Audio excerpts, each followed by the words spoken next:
Vamos con otro tema, la relación con Bolivia y el llamado hecho por el presidente Luis Arce a iniciar una nueva etapa en el diálogo con Chile, insistiendo en su aspiración marítima, marcó para nuestro país la 28ª versión de la Cumbre Iberoamericana, donde también se abordó la crisis migratoria, uno de los aspectos claves también situados por el presidente Gabriel Boric. Para conversar más al respecto nos acompaña el exministro de Relaciones Exteriores, Mariano Fernández. Mariano, muchas gracias por acompañarnos, muy buenos días. Buenos días, Nicolás. Gusto tenerlo por acá y hay varios temas que evidentemente se dieron en esta instancia de la Cumbre Iberoamericana. Comencemos por lo que comentaba yo, la situación de Bolivia, el llamado, que también es importante, no es una coincidencia, en la conmemoración del Día del Mar, donde el presidente de Bolivia dice relaciones bilaterales con Chile, pero con el mar. Que eso ha sido la tónica siempre, en tonos menores, mayores, ¿cómo lo ve usted? Bueno, Nicolás, te lo dije ya, ha sido siempre el discurso del 23 de marzo. Yo considero que, conociendo ya de larga data nuestra relación con Bolivia, el discurso del presidente Arce tiene un tono que no es tan negativo como algunos otros años. Si comparamos con los de Evo Morales, por ejemplo. Algunos, con los últimos de Evo Morales. Con los últimos. Porque los primeros de Evo Morales eran muy positivos también. Sí, claro. Porque yo tengo la impresión de que Bolivia se da cuenta de que está viviendo ellos mismos un momento difícil económico y por lo tanto, en algún sentido, aunque no se sepa de manera clara, la cooperación es fundamental. Ahora, ¿qué es lo que sucede para la opinión pública?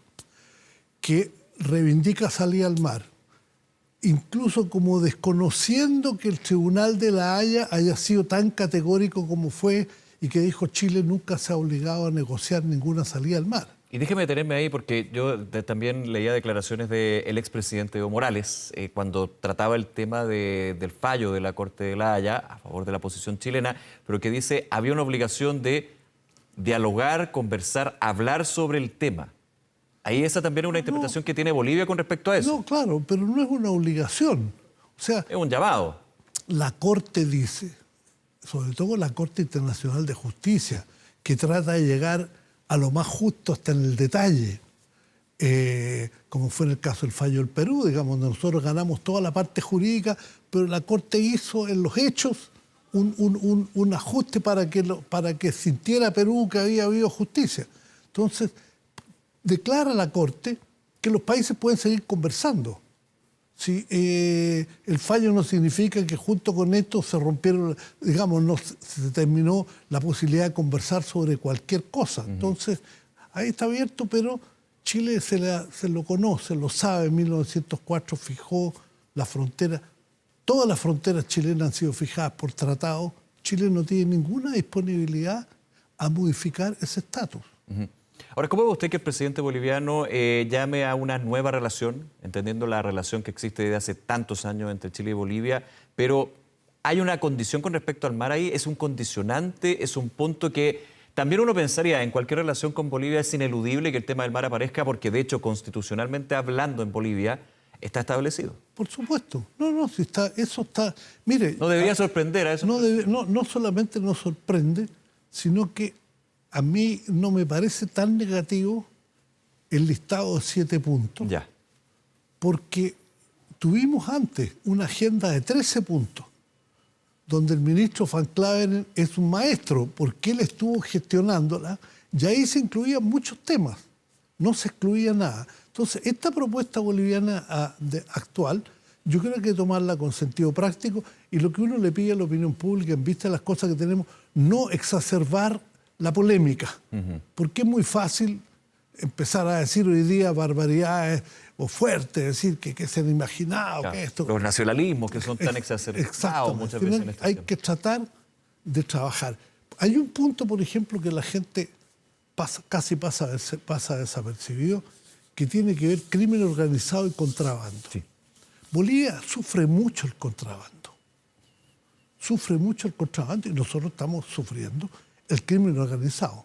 Yo creo que ahí hay un tema donde se puede avanzar sin grandes aspavientos a favor de Bolivia y, en este caso, también de nuestro país. Una ganancia para los dos países. Una ganancia para los dos países. Sin tener que meter al mar entre medio, digo. Por supuesto, son cosas prácticas que alguna vez las hemos llevado a cabo bien. Por ejemplo, en periodo que me tocó a mí hace muchos años, el mejoramiento de la situación portuaria, Sí. cuando hubo que sacar las cargas hacia puertos secos, que son mejores, pero que en la época eran muy polémicos. Entonces, yo creo que hay elementos que hay que trabajar, y yo supongo que tenemos un presidente, como se ha visto hoy día, que en política exterior yo comparto todo su alineamiento muy claro, pero también con un ministro que tiene mucho sentido práctico, tiene mucho sentido de ejecución, de gestión de política exterior.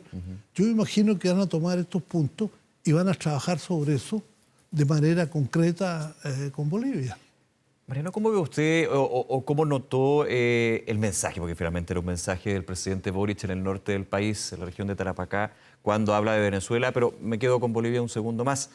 Habla sobre el tema de las reconducciones, esta herramienta que entrega la nueva ley de migraciones, pero que finalmente pone un hecho en evidencia que es bien concreto, o sea, independiente, no es tan discutible o no, es así. Efectivamente, para reconducir a un migrante irregular boliviano no hay problema que vuelva a Bolivia, pero con otras nacionalidades, ahí está el problema. Y desde Bolivia también tienen algo bastante lógico. El acuerdo esa ley es chilena. No hay un acuerdo bilateral o el acuerdo de buena fe en términos de poder encauzar este punto en particular en una situación como es la migración, que es una problemática a nivel mundial, recordémoslo.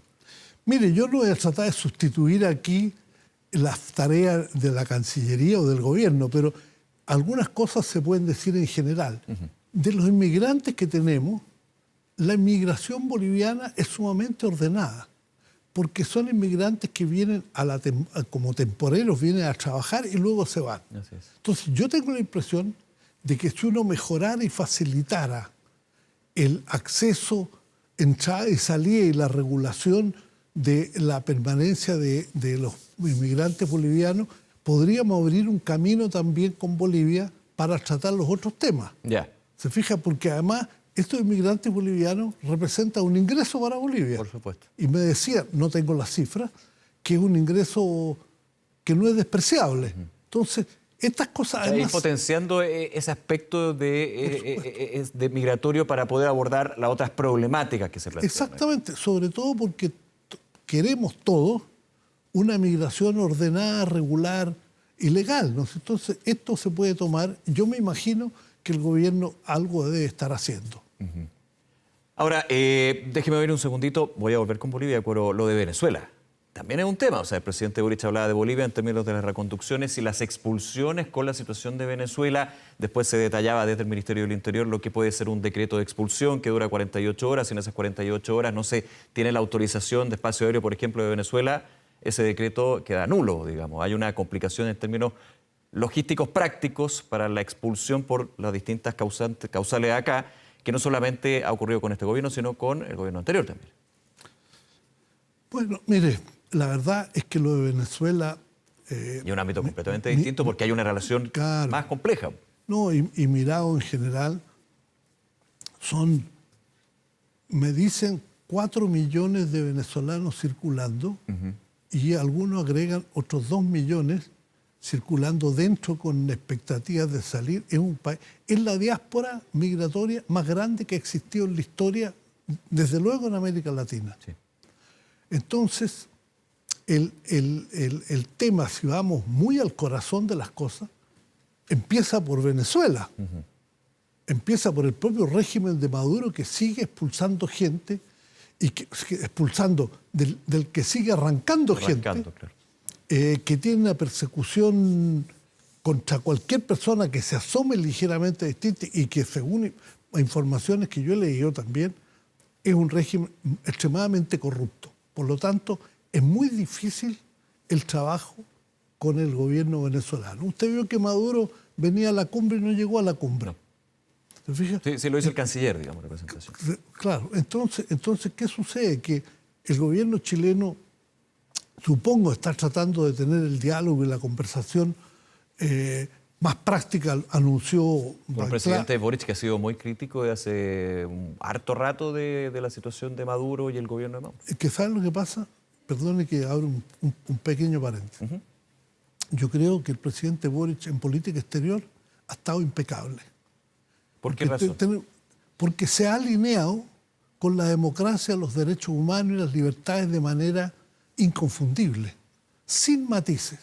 si usted escucha el discurso en Naciones Unidas, o sea, lo repite, lo que ha dicho ahora sobre la invasión rusa, los abusos contra la mujer en Irán, Nicaragua, Venezuela, bueno, eso tiene un costo.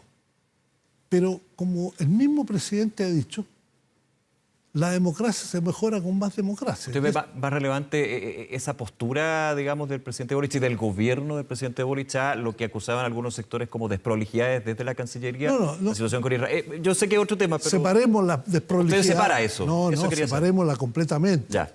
Incluso los errores personales del presidente, yo lo dije en un programa el otro día y alguien se reía. En Alemania, país que yo viví muchos años, aprendí muchas cosas, entre otras, que suelen los gobiernos tener una cosa que en alemán se dice Kinderkrankheiten, que en español quiere decir enfermedades infantiles. Ya. O que uno podría traducirlo más libremente como errores infantiles, errores de inicio. De inicio, de la falta de experiencia en eso. El error del primer gobierno. Perfecto. Entonces, se cometieron muchos. Y de hecho, ha habido muchos cambios en el gabinete, tanto a nivel de ministros como de subsecretarios, que es la forma en que yo supongo que el presidente está tratando de modificar y que no se repitan los errores. De tal manera que en esta parte a mí me parece muy potente esta declaración, esta situación, por así decirlo, irreprochable de declaración democrática, a la que naturalmente hay que agregar la carga de negociar con los no democráticos. ¿Se fija? Esto se produjo en la cumbre iberoamericana. Llegan los gobiernos también no democráticos. ¿Qué hizo el secretario general de la cumbre, que hoy día un chileno, Andrés Alamán? Dice, cuando se creó la cumbre para Estado, ellos llegan por derecho propio. Entonces, él no puede opinar, ni vetar, ni decir... Bueno, el presidente tampoco veta, pero dice las cosas claras y después de eso sabe que de todas maneras tiene que conversar con esta gente. Claro, porque hay temas aquí de fondo y temas que son de Estado. Por supuesto, así es. Claro, porque aquí un tema es criticar, un punto, y ahí yo comparto con usted, Mariano, un punto es criticar, y ahí podrán haber tonos de crítica, eso es evidente. Pero otra cosa es vetar, o no querer conversar, o aislar completamente. Ahora, desde la visión, por ejemplo, de Venezuela, hay distintos sectores que dicen que lo necesario es aislar al gobierno de Maduro justamente para, de alguna manera, que se solucione ese problema donde no se puede intervenir directamente, por razones obvias. Mire, pero esto es bien complejo. Súper. Utilizar las palabras. Sí. Porque dice aislar, de repente uno dice, ¿en qué consiste aislar? Hay que hacer un bloqueo económico. Bueno, hay que tener cuidado. Cuando teníamos dictadura aquí en Chile, con Pinochet, y vivíamos exiliados, jamás aceptamos que se bloqueara económicamente al país. Porque el bloqueo económico da un argumento muy sólido al dictador para decir que hay que defenderse contra la agresión externa. Claro, somos nosotros contra todos. Y los países tienen, cada uno, como lo dijo Boric respecto a los nicaragüenses, tienen la nacionalidad en el corazón, en la sangre. No la tienen por el decreto del pasaporte. Entonces, cuando usted aparece con ese tono, otra cosa es producir el aislamiento por la vía de la denuncia de los casos concretos del abuso, del robo, de la corrupción, y yo creo que eso es la manera de abordar el tema con el matiz que introduzco de que expertos con los que uno conversa o recibe información dicen, mira, lo de Venezuela por ahora prácticamente no tiene arreglo porque son millones de venezolanos los que circulan y hay que tratar de tomar todas las medidas posibles, incluso pequeñas, para ir colocándole un cierto límite, tratando de encontrar salida. Resolución en 24 horas no hay, que es muy distinto de que tengamos una buena negociación con Bolivia para regular la migración boliviana. Me imagino, Mariano Fernández, también entendiendo una máxima que parece tan lógica, pero a veces como que se disipa en la opinión pública, de que la relación con un país de la región es completamente distinto con otro. Usted lo decía, la relación con Bolivia, que no es fácil, es totalmente distinta a la relación con Venezuela. ¿Para qué decir la situación con Argentina, por ejemplo, en términos de que el mismo gobierno fue bastante cauto de bajar los niveles, digamos, a lo que fue la crítica de su presidente Alberto Fernández a la justicia chilena en dos ocasiones, en la Carta del Grupo de Puebla y en una carta dirigida al embajador, al presidente de Ecuador. Sí, claro. Pero mire, a ver, también sobre el presidente Fernández. Yo creo que el presidente Fernández, en su explicación, también está reconociendo implícitamente un par de errores. En la Carta del Grupo de Puebla es una ONG, Sí. de gente muy distinguida. Entonces, que firme un jefe de Estado la carta de una ONG es raro. El jefe de Estado, sobre todo en los regímenes presidenciales, entra en un estado de gracia como jefe de Estado. Pero no se puede dividir al presidente de la persona. No. Yo no digo al presidente de la persona. Digo, como función de jefe de Estado, no pienso que corresponda firmar documentos de ONG. Perfecto.